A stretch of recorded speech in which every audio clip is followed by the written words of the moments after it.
Welcome to Cinemiles, the show for cinephiles. I'm your host, Miles Hughes, and I watch a whole lot of movies.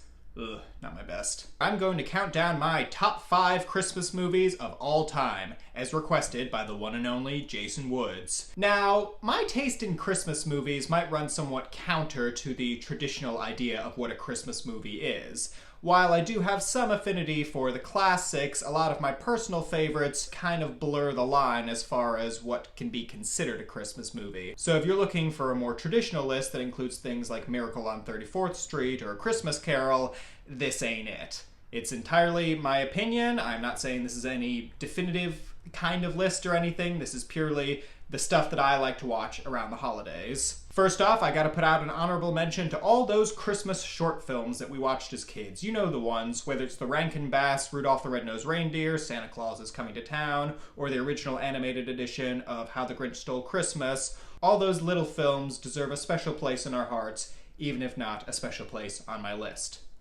Number 5, Jingle All the Way. Now stop. I know what you're thinking. Okay, this list is BS. I'm shutting the video off. Hear me out. This film, I think, gets completely unfairly maligned as a stupid Arnold Schwarzenegger comedy. And it is that. But that's what's great about it. I think Arnold is severely underrated as a comedic actor. And if you think I'm making this up, compare his performance in this to, say, Larry the Cable Guy's in the terrible direct-to-DVD sequel, or his performance in Kindergarten Cop to Dolph Lundgren's in the terrible direct-to-video sequel to that. Yeah, it's not so easy, is it? This finds Arnold in prime idiot mode, which, considering he made it between Terminator sequels, is kind of a fascinating juxtaposition to the normal action tough guy that we usually saw from him back in the 90s. The film chronicles his attempt to get a Turbo Man doll for his son, who is played by Jake Lloyd, who would later go on to be the worst version of Anakin Skywalker, which is saying something. Naturally, he waits until Christmas Eve to find the most popular doll in America, apparently, and ends up in a bitter rivalry with a mailman played by Sinbad. What I find fascinating about this film, and I've done a little bit of research and I can't really confirm, this is just speculation on my part, but I think that at one time or other, this script was intended to be a hard R-rated, like Fight Club-esque satire of the Christmas season. Go back and rewatch it, I'm not even kidding. Like, there's some really sneakily subversive stuff going on in this movie. Whether it's the underground, mafia of mall Santas who are making all these counterfeit toys, or if it's this whole weird subplot about a mail bomb that actually goes off and possibly murders people. Arnold himself is just in the thick of it, playing it completely straight, and also hamming it up at the same time, which is not an easy balancing act. This movie gets a lot of crap, but I honestly think it is worth a second look. Number 4, Krampus. Now this one only came out last year, so you can tell it made quite an impact to land on the list already. This is, I think, the definitive horror Christmas movie. And I say that, but there really aren't that many of them. It feels like an old German folktale, but thoroughly modernized, and it's got some great actors, including Adam Scott, Toni Collette, David Koechner. It's all about how a little kid is the last one in his family to just give up on the whole concept of Christmas after a particularly rowdy Christmas dinner with the family, and he tears up his letter to Santa, and apparently that's worthy of all hell descending on their neighborhood. A full-on blizzard happens, and then Krampus himself, who's basically this weird anti-Santa of legend that comes down and punishes people for not believing in Christmas, sends all his followers and minions out to terrorize this family. And that includes, a Jack-in-the-Box that's actually a horrible, horrifying slug, and all these creepy elves, and Krampus himself is just a wonder of practical effects. A mixture of puppetry and animatronics and a guy in a suit. There's a whole lot going on. All the monsters in this film, some of them, look a little bit better than others. Some of the demented toys aren't all that cool, and the elves are clearly just like midgets in costumes. But the ones that get it right. It's kind of creepy, but it's more just fascinating, and in its own dark, roundabout way, it does give you appreciation for family and the holidays, and it does bring these disparate people closer together. It's a smaller film, didn't make that much at the box office, but it is worth a look, especially if you prefer spookier things around this time of year. Just for a change of pace. Number 3, A Christmas Story. Okay, so I had to get one traditional Christmas movie on the list, and this is my favorite of like the old guard classic Christmas movies. First off, I grew up in Shaker Heights, Ohio, which is where the film is set. It's all about this kid who wants nothing more than a Red Ryder action rifle. It's like a BB gun. I don't know. It's like an old-fashioned thing. But everyone keeps telling him he's going to shoot his eye out, and it's just so charming. And, you know, the parents are caricatures, but they're like adorable, fun caricatures. There's all these little side characters, whether it's like the bully who always shows up to the theme of Peter and the Wolf, or the little brother who can't get around in his little snowsuit, and so he keeps falling over.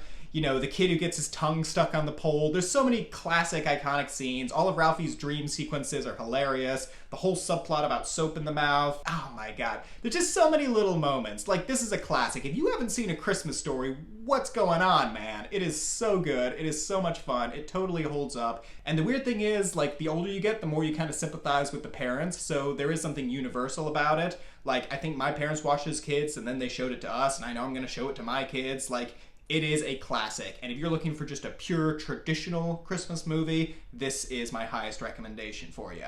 Number 2, Die Hard. There's a meme going around saying that there are people who believe Die Hard is a Christmas movie, and there are people who are wrong. And I believe it, because it's not just about the fact that it takes place during Christmas. Plenty of movies take place on Christmas. And even though it's one of the most violent and awesome action movies ever made, there is something very Christmassy about the plot, because the core of everything is John McClane reconciling with his wife and this terrible hostage heist situation in a roundabout way bringing them closer together. There just happens to be all this badass action, and, you know, Alan Rickman is one of the best screen villains of all time, and Bruce Willis's career-defining role just, you know, stirred in the middle there. You know, you don't need me to tell you how great Die Hard is. If you need me to tell you how great Die Hard is, stop watching this and go watch Die Hard. What are you doing with your life, man? It's Die Hard, and it's great, and ho ho ho, now I have a machine gun.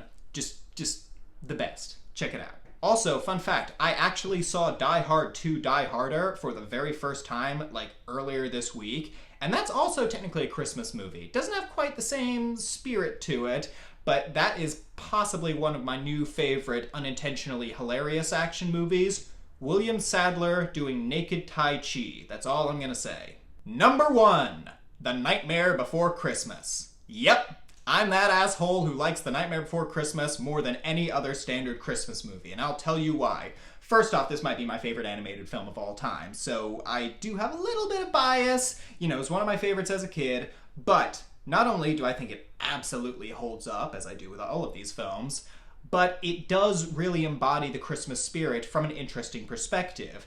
Because I'm a horror guy. I love the Halloween aspect of it. I'm sure anyone who goes to Hot Topic or who grew up in the 90s, there are so many people for whom this film is like a substantial and foundational part of their life and their culture and their youth. But it also has a really nice representation of the Christmas aspects. There's something special about the Christmas holiday that can't be replicated, and you see that in this film. And even though it's from the perspective of an outsider, that almost makes it look more interesting, because you're seeing Christmas through alien eyes, through a foreign prism. And I don't know, there's just something so unique about it. And let me clear this up, by the way, because everyone calls it Tim Burton's Nightmare Before Christmas. He wrote the book. There's like a little kid's book that it's based on. He did not make the movie. I think he like executive produced it or something like that. Henry Selick, who went on to do Coraline, directed The Nightmare Before Christmas. Okay? Can we just... I know it looks like the most Tim Burton-y movie that ever Tim Burtoned, but it's not it's a Tim Burton movie, but he didn't... You know what I'm trying to say. You can watch it at Christmas, you can watch it at Halloween, you can watch it at Thanksgiving because it's kind of splitting the difference. It's one of the most perfect movies for any time of year. The songs are just as catchy now as they ever were, and I love it to death, and I will make no apologies about the fact that it's my favorite Christmas movie. So there you have it. That's my top 5 favorite Christmas movies. What was I wrong about? What was I right about? What are some of your favorites? Let me hear about it in the comments, and be sure to like, share, and subscribe to this channel, and stay tuned for more from Cinemiles. Have a happy new year and happy holidays. Sayonara.